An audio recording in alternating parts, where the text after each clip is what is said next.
All right, folks, we'll do some context here on some thoughts on thinking. All right, when I originally put this book together back in the 1990s, it's based on a series of popular lectures I was giving at the time at UMR, which is now MST.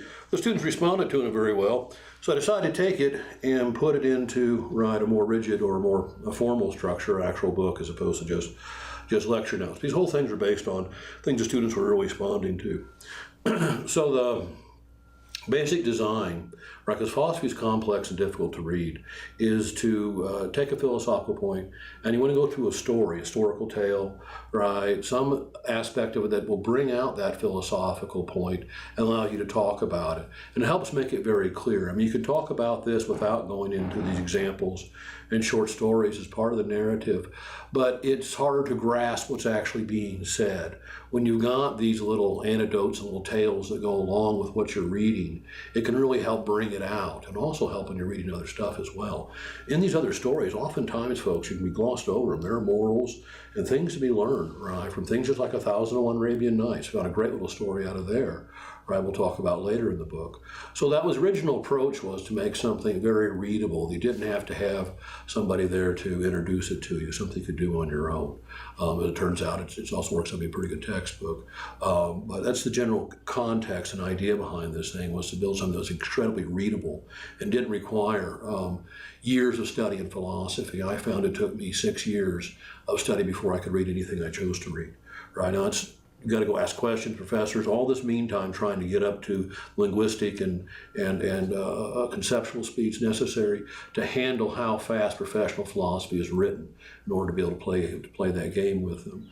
And I didn't think it was necessary. I didn't want to see other people have to go through the same kind of needed training to understand this stuff. I think philosophy is important. What people are saying here is very useful.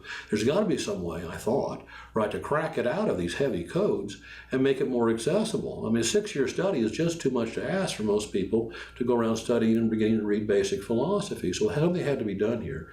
And most of my actual professional efforts have been trying to bridge the gap between what's very, very difficult, yet I think very pertinent and important, right, to what is possibly readable and understandable by students who don't have a lot of background in philosophy and don't have time to accomplish it.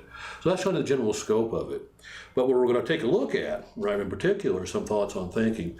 That's how Aristotle defined philosophy, thinking about thinking, right? Folks, and if you think about it, it just makes perfect sense. We need to think about how we're going to think. Or in other words, find out the criteria we're going to use to evaluate various beliefs, one against another, and see which one is more justified, which ones are more warranted, which ones are less justified and less warranted, if we're going to start deciding between different beliefs. And what we believe has a lot to do with how we interact with the world. So if we can get our beliefs in reasonably good order and reasonably workable, right, efficient and effective, accomplishing our goals, right, we'd be in a better position if we didn't have this. And this is the general idea and purpose of the text, right?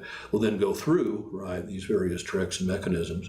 You can learn from philosophers about how to, right, avoid pitfalls and mistakes in thinking and find ways to ground your thought out in demonstrable evidence, right, such that we can have, right, warranted and non-arbitrary beliefs about what we think and feel about ourselves and our surroundings.